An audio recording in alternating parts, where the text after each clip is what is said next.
اسی سارے معاملے کے اوپر ہم نے ایئر کموڈور ریٹائرڈ خالد صاحب کو بھی دعوت دی ہے، ان سے جانتے ہیں کہ اب یہ معاملات کس طرح آگے بڑھیں گے۔ چشتی صاحب، میرے ذہن میں جب میں پروگرام کرنے آ رہا تھا ایک سوال آ رہا تھا، میں نے کہا میں باقی جو منسٹر صاحبان کی جو سٹیٹمنٹس آئی ہیں پاکستان کی طرف سے اب اس ایشو کے اوپر پاک افغان جو معاملہ ہے، لیکن میں آپ سے یہ سوال پوچھوں گا، میری اور آپ کی عمر میں کوئی زیادہ فرق نہیں ہے، میں آپ کو بینیفٹ آف ڈاؤٹ دیتا ہوں کہ آپ بھی کافی ینگ ہیں میری طرح۔ مطلب 80 کی دہائی میں وہ پاکستانی جنہوں نے وہ مطلب کہ ہوش سنبھالا، اسکول کالجز میں گئے، اس کے بعد ظاہر ہے 90s میں، پھر 2000 کے بعد پھر پروفیشنل لائفز کے اندر آئے، کیا انہوں نے کبھی ان کے وہم و گمان میں بھی کوئی ایسی بات آ سکتی تھی اس وقت کہ ایک موقع آئے گا ہمیں جو وہ افغانی جن کو دہائیوں ہم نے اپنے جن کی میزبانی کی، جن کا خیال رکھا، جن کے لیے ہم نے اپنے معیشت کو تباہ و برباد کر دیا، اپنی سول سوسائٹی کے اندر وہ برائیاں ہمیں ملیں جو ابھی تک جس کا خمیازہ ہم بھگت رہے ہیں، کوکین ہے، کلاشنکوف کلچر ہے، مطلب ہمارا سوشل فیبرک جو ہے وہ تباہ و برباد ہو گیا، لیکن ہم یہ سمجھتے رہے کہ چونکہ ہمارے بھائی ہیں، مسلمان ملک ہے، 2600 کلومیٹر کا بارڈر ہے، اکراس بارڈرز فیملیز جو ہے وہ بھی رہتی ہیں، تو ان کے ساتھ ہمیں چلنا ہے، ان کی بہت کمیاں کوتاہیاں ہیں وہ بھی ہم نے برداشت کی، لیکن جنگ کرنا پڑے گی ان کے ساتھ بات کرنے کے لیے ہمیں کسی تیسرے ملک کو درمیان میں ڈالنا پڑے گا۔ تو کبھی آپ کے ذہن میں ایسا خیال آیا تھا، کبھی وہم و گمان کے سوچ میں کہ ایسا ہو سکتا ہے؟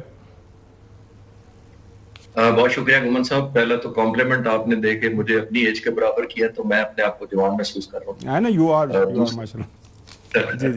دوسرا جو آپ نے کہا تو میں نے اپنی آنکھوں سے یہ حالت دیکھی، کیونکہ 1980s کے شروع میں جب سوویت یونین آ چکا تھا تو میری پہلی پوسٹنگ پشاور میں ہوئی تھی، تو ہمیں یہ مین ہمارا رول اینڈ ٹاسک ہی یہی تھا کہ جو سوویت یونین جس نے قبضہ کیا ہوا تھا افغانستان پر، جب ان کے فائٹر جہاز آ کر انہی کیمپوں پر جو مہاجرین کے تھے اور مجاہدین کے تھے ان پر حملہ ور ہوتے تھے، تو پشاور بیس کی مین ڈیوٹی یہ تھی کہ ان کو ڈٹر کرنا، ان کو چیلنج کرنا اور واپس مار بھگانا۔ تو میں نے تو یہ خود بہت زیادہ پیٹرولنگ کی ہوئی ہے ویسٹرن بارڈر پر، اور انہی بھائیوں کو پروٹیکشن کرنے کے لیے ہماری ایئر فورس نے اتنی انرجی یا ریسورسز سرو کیے تھے، پہلی بات۔ دوسرا، جب تھوڑے بڑے ہوئے تو میں نے پڑھا، اور میں ایک جنرل صاحب کے بھی کل سن رہا تھا بات، انہوں نے کہا کہ جنرل فضل حق جو تھے اس وقت چیف مارشل ایڈمنسٹریٹر تھے، اس وقت NWF بھی ہوتا تھا، تو انہوں نے یہ اسٹرانگلی اپوز کیا تھا کہ ہمیں ان کو اس طرح نہیں بسانا چاہیے، ہمیں ڈاکومنٹ کرنا چاہیے، وائر لگانی چاہیے، ان کی رجسٹریشن کرنی چاہیے۔ اور انہوں نے بتایا کہ جنرل ضیاء الحق ایک واحد ظاہر پریزیڈنٹ بھی تھے، چیف مارشل ایڈمنسٹریٹر بھی تھے، تو انہوں نے اوور رول کیا کہ یہ تو ہمارے بھائی ہیں، اتنے سالوں سے ہمارے، اتنے دہائیوں سے ہمارے ٹریڈیشنل ان کی ریلیشن شپ ہیں، اور جو آپ نے کہا شادیاں اور ٹریڈ اور بہت زیادہ۔ تو یہ اس وقت تو کبھی میں خود بھی نہیں سوچ سکتا کہ as a young fighter pilot میں وہ جو کر رہا ہوں انہی کے خلاف ہمیں کسی طرح کے آپریشن انہی بیسس سے اڑ کر انہی کے خلاف کرنے پڑیں گے۔ تو آپ نے بالکل ٹھیک منظر کشی کی کہ کوئی امیجن نہیں کر سکتا تھا، کیونکہ ہماری انٹینشن اس وقت بھی بڑی سنسیئر تھی، انٹینشن آج آلموسٹ 4 دہائیوں بعد بھی سنسیئر ہی ہے، کیونکہ ہم ابھی بھی نہیں چاہتے۔ میں ایک دفعہ پہلے بھی آپ کے پروگرام میں عرض کر چکا ہوں کہ یہ اگر ہو تو یہ بالکل باذل ناخواستہ ہوگا، یہ انویلنگ ہوگا، ایز این obligation ہوگا، ناٹ بائی چوائس، اور اس میں ہم کوئی فخر بھی نہیں کرتے اور نہ کرنا چاہیے ہمیں، کیونکہ یہ جیسے میں نے کہا کہ ہم ہزاروں لوگوں کے جنازے اٹھا چکے ہیں، شہداء سویلین بھی ہیں، آرم فورسز کے بھی لوگ بھی ہیں، پولیس بھی ہیں، لا انفورسمنٹ ایجنسیز کے ہیں، تو ان کی بڑی بھاری ظاہر ہے قیمت دینی پڑ رہی ہے ہمیں، اور 4000 تقریباً ہم نے شہداء کے جنازے اٹھائے ہیں پچھلے 4 سالوں میں، اور یہ کئی گنا زیادہ بڑی ہے ایز کمپیئر ٹو جب امریکنز یہاں پہ تھے۔ تو اس کا مطلب یہ کہنا چاہیے کہ جب سے یہ طالبان آئے ہیں ہم بہت بڑی قیمت چکا چکے ہیں، اب ہم سے ظاہر ہے ہمت نہیں ہے کہ جب ہم پر قرض ہوتا ہے فورسز پر لوگوں کا کہ ہم نے ان کی پروٹیکشن کرنی ہوتی ہے، تو یہ بڑی بدقسمتی ہے۔ لیکن کیونکہ سینیریو بڑا بدلا ہے پچھلے مئی سے لے کر، جب ہندوستان کو ہم نے اتنا بفٹنگ جواب دیا، تو ہم کئی دفعہ بات کر چکے ہیں آپ کے چینل سے، میں آپ سے بھی سنتا رہتا ہوں کہ ظاہر ہے ہندوستان کی انٹرسٹ ہے کہ جتنا جلد ہو سکے ہمیں ایسکلیشن کو ویسٹرن ٹائپ پر شفٹ کیا جا سکے تاکہ ہمیں ٹو پرانگ لڑائی کرنی پڑے، اور ظاہر ہے ڈیلیوٹ اس کے اوپر تفصیل سے بات کرتے ہیں جب پروگرام جب آگے بڑھتا ہے تو آپ سے ظاہر سوال و جواب ہوں گے۔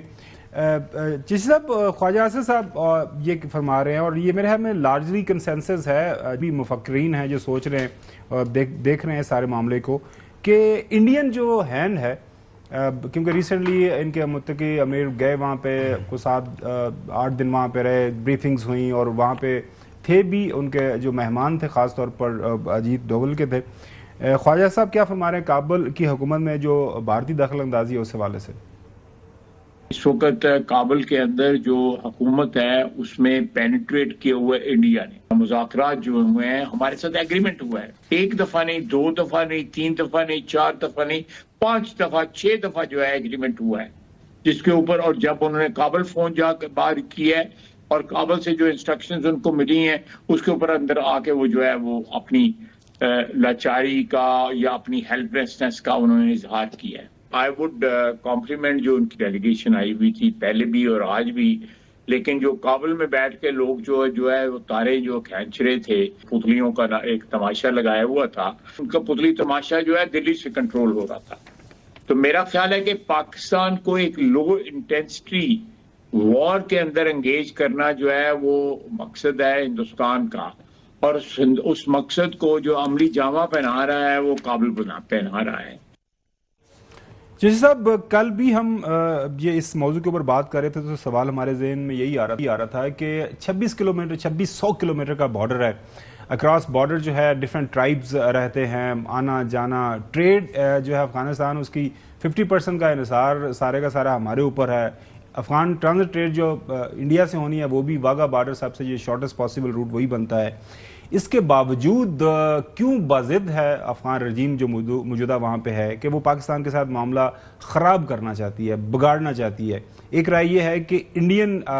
چونکہ انوالو ہو گئے انڈینز وہاں پہ پیسہ لگا رہے ہیں تو شاید پیسہ مل رہا ہے زیادہ اور جس کی وجہ سے وہ یہ سارا معاملہ کر رہے ہیں. آپ کی رائے میں کیا وجہ ہے کہ وہ یہ اس کے اوپر ہڈرامی کر رہے ہیں؟ مطلب ڈپلومیٹک ورڈ کے اندر تو یہ ورڈ نہیں استعمال کیا جاتا لیکن ہے تو یہی ہڈ درمی, ہڈ رامی, جو بھی آپ کہنا چاہیں. جی صاحب. جی گمان صاحب دیکھیے, میں ملٹری بیک گراؤنڈ کے باوجود غلام حسین صاحب کی بات کو سپورٹ اس لیے کروں گا کہ دیکھیں ہمیں یہ ایک طرف یہ ڈرا کرنا ہے کہ ہم کہیں دشمن کے ٹریپ میں تو نہیں آ رہے, جو کہ ہندوستان ظاہر ہے چاہ رہا ہے. اور جو آپ کہہ رہے ہیں کہ وجہ کیا ہے کہ وہ مذاکرات پر کیوں نہیں آ رہے, وہ ظاہر ہے ایک بہت بڑی بارگیننگ چپ ہے ان کو ملی ہوئی ہے, ایک نیگوسیشن کی ان کے گاپ کے اندر وہ پروبیبلی ایویلیویٹ کرتے ہیں فور اپوزیشن, یا جس کو ہم پیکج کہیں گے کہ اگر پاکستان کے ساتھ ہم یہ کرتے ہیں تو پاکستان ہمیں یہ پریشر ڈال رہا ہے, اور اگر ہم یہ ایگری کرتے ہیں تو پھر انڈیا کہتا ہے کہ نہیں آپ یہ ایگری نہ کریں, کنفرنٹیشن موڈ میں رہنا. آئی ایم شیور وہ ڈیفینس منسٹر نے بھی یہی کہا ہے کہ وہ پیچھے سے بارگیننگ چپ بڑھا دیتے ہیں, یعنی کہ ریٹ بڑھا دیتے ہیں کہ ہم آپ کو یہ بھی انسینٹو دیں گے وہ بھی انسینٹو دیں گے. ہو سکتا ہے وہ طالبان کی حکومت کو تسلیم کرنے کا انسینٹو دیا ہو, فائنینشیل تو ہے ہی ہے, آفیشلی بھی اور ان آفیشلی بھی بہت چینلز میں ہمیں پتا ہے. لیکن میرا خیال ہے وہ انسینٹو اتنا بڑھاتے رہے ہیں, یہ جو 5-6 دفعہ جو ڈیفینس منسٹر کہہ رہے ہیں جو باہر نکلتے تھے, پھر اس کا مطلب یہ ہے کہ وہ پوچھتے تھے ہاں جی اب آپ کیا آفر ہمیں کریں گے. تو ظاہر ہے جب آپ کو ایک ویلیو ایڈ کرتے رہیں گے تو ایک ٹائم آئے گا کہ جب وہ اتنی ان لمیٹڈ ہوگی یا اتنی ٹیمپٹنگ ہو گئی ہوگی ان کے لیے کہ انہوں نے سوچا ہوگا کہ یہ شارٹ ٹرم میں اس کو نیگیٹو کر کے نکل جانا بہت بہتر ہے. دیکھیے پاکستان نے پہلے ہی بڑا حوصلہ دکھایا اور دکھاتا رہنا چاہیے. ابھی بھی میں یہ کہہ رہا ہوں کہ چائنا کو, سعودی عرب کو, قطر کو اور دوسرے ملکوں کو ایک کیومولیٹولی ایڈ کرنا چاہیے پریشر. اور موسٹ امپورٹنٹ دیکھیے لاسٹ پوائنٹ اس کے اوپر گمن صاحب یہ ہے کہ پاکستان نے پہلے بھی حوصلہ دکھایا, ایسے حوصلہ دکھایا کہ جب آپ اوفینسو پر ہوتے ہیں اور آپ اپنے ٹارگٹ اچیو کر رہے ہوتے ہیں جو پاکستان نے ابھی کیے تھے چند دن پہلے افغانستان کے خلاف, تو آپ سیز فائر نہیں کرتے, اور خاص طور پر گوریلا وارفیئر پہ تو بالکل نہیں کرتے کیونکہ ان کے ہائیڈ آؤٹس چینج ہو جاتے ہیں, وہ ری گروپنگ کر لیتے ہیں, وہ اپنے ویپن چھپا دیں گے, وہ نئی جگہوں پہ شفٹ کر دیں گے. تو یہ نہیں کرتے. پاکستان نے بڑا دل کیا اور سیز فائر کیا, قطر چلے گئے. قطر میں جب انہوں نے کہا تھا نا کہ چند دن بعد استنبول میں ہوگی, تو میری اپریہنشن وہیں سے شروع ہوئی تھی کہ یہ ٹائم بائی کرنے کے سارے ٹیکنیکس ہیں. اپنے آپ کو جو میں نے وجہ بتائی ہیں گوریلا وارفیئر میں جو ایڈوانٹیجز ہوتے ہیں, مجھے اسی وقت شک پڑا تھا کہ ایسا نہ ہو, اور وہی ہوا. جب انہوں نے ریلوکیٹ اور ساری کر لی ہوگی, اس دوران ظاہر ہے ہندوستان بہت بڑی ٹیمپٹیشن دے رہا ہے. اور ایک اور آخری پوائنٹ اس کو یہ ہے کہ اس کو لنک کریں جو ساؤتھ میں